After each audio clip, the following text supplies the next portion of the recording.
Okay, so next jobs we're gonna do is we're gonna put the poly bushes into that frame, and then we're going to go weld the diff, clean it all up, and throw the frame onto the. Well, no, actually we can't do that because we need to weld the reinforcement stuff in. So I'll just build up this subframe, get everything back on it and stuff on the floor, but maybe need to tidy up stuff first. But yeah, basically just build back up this subframe to complete unit again. Still waiting for some lower control arms to get the camber adjustable, so that should turn up on Monday. So it's Saturday today, so it should turn up then hopefully. So let's get to it.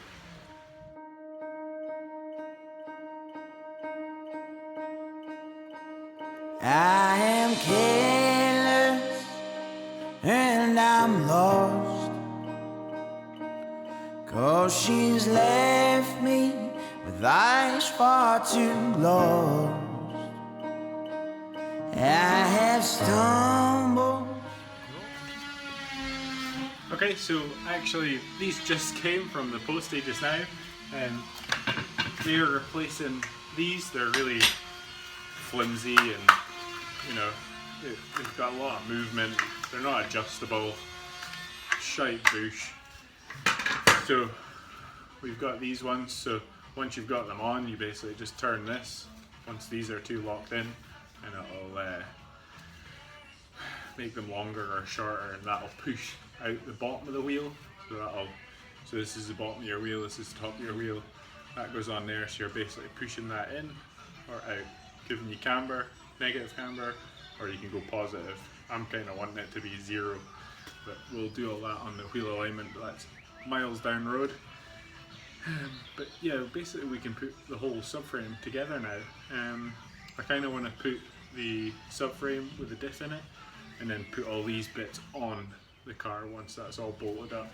Just because it's only me doing it, so it's alright dropping the whole thing in one go, taking it all off like that, but when you're putting it back on, I find it easier subframe diff up, then put all the bits onto the side of the subframe. It's a bit easier if you're one man.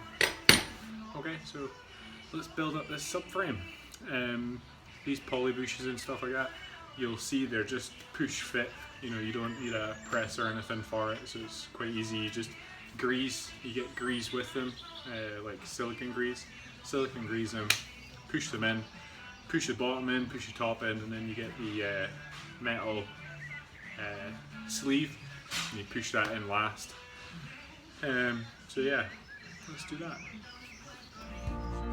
Left to waiting like a force too far gone. When I see her, my heart feels like a sinking stone. I know I need her. I'm not sure if she's coming home. All alone. Okay, we've got a problem. I've seen this already with Powerflex. It's quite annoying. You pay so much for them and stuff like that. It's not good. So it says here, rear subframe, front bush, 2 per car, 2 in this pack. I have got 1 in the sleeve, and then they've given me the sleeve, but they didn't give me the other bit. So we have to stop for this. Well, I'll put in this other one, I'll keep building it, and then I'll weld the diff, but that is very, very annoying. Sure if she's coming home.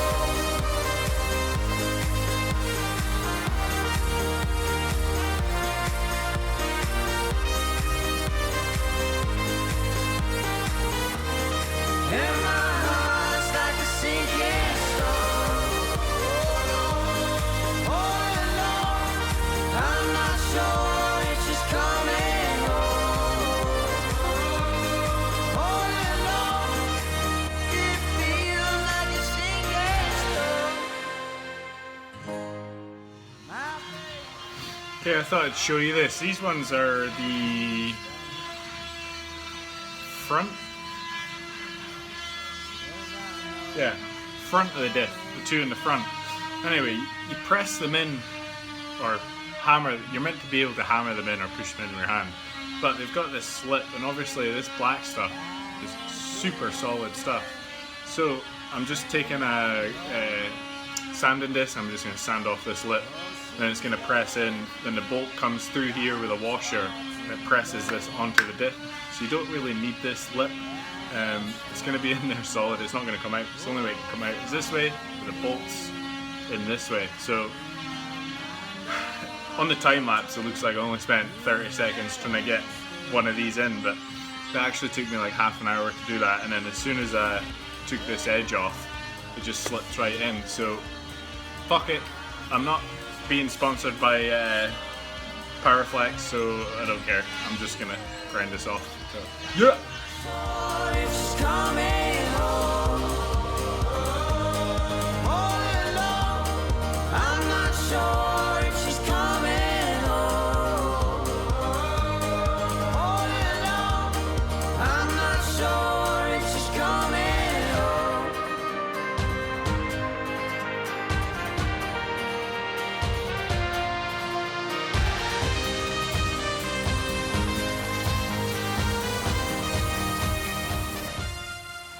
Okay, so that took around an hour and 15 to do all this. So I used that G-clamp, it's quite good, and some of the big ones like these ones I just used a vise to squeeze it together. But the G-clamp's quite good, that's not very good for it. But G-clamp, copper hammer, or I used that leather bit on the end, is quite good for hitting. Because you don't want to damage these and it folds inside and you won't get the bolts through, or you'll force them through and damage the thread.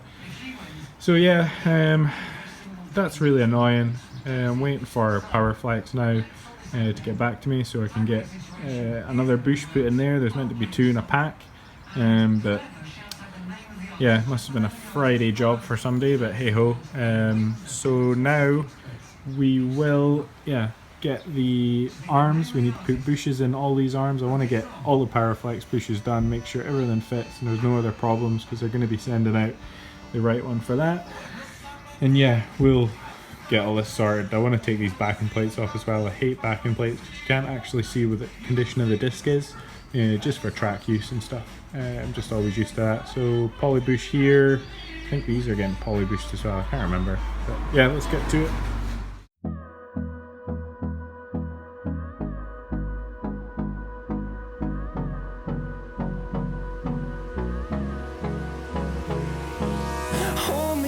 Till I get up, time is barely on our side. I don't wanna waste what's left. The storms we chase. Got a sandblaster over there. So giving these a sandblast, I'm gonna sandblast pretty much everything and then paint it with this rust stuff. Even though this is aluminium, it's not gonna rust, but I'm gonna paint it. I like the colors. Well, it's not even a color black. Anyway, we're gonna get to it. Just gonna time lapse all this. Pretty standard stuff, you know. If you're doing this yourself at home and stuff, it's just taking things off, painting it, cleaning it, blah blah blah. So yeah, just time lapse it instead of watching 4 hours of videos, like 30 seconds or a minute.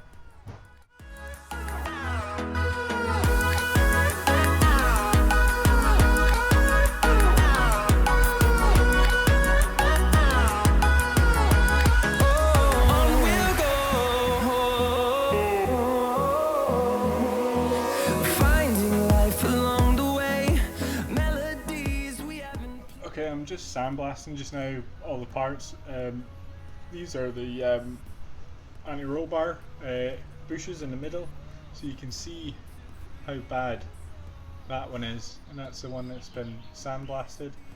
So I've got like black and red like rust preventative paint, so you can see there's loads of pinholes and stuff like that. There's not much you can do about that except from spray that stuff on it, and you know, it's just a little part.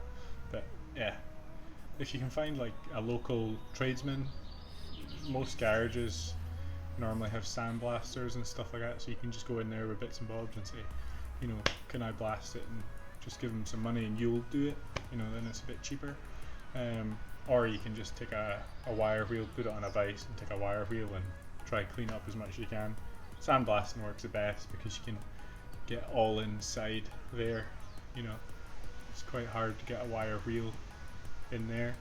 So yeah, just a little tip for you. Most garages, if you go to, you know, 10 garages, I would think maybe 2 or 3, 4 maybe might have. So if not, then my one that's over there, I got that off of eBay. I think it was like 190 quid or 200 quid, and then you've got sand on top of that, and that's it. So it's up to yourself if you want to get one that's maybe just 1.5 meters tall, and then, you know, 2-3 foot wide.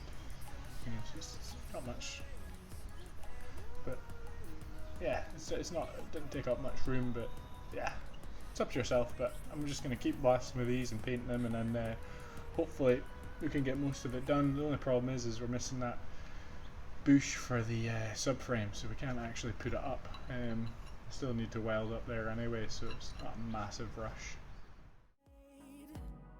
No, I don't want no rest. Echoing around these walls, fighting to create a song. I don't wanna miss a beat. And on we'll go, through the wastelands, through the highways, till my shadow turns to sun rays. And on we'll go.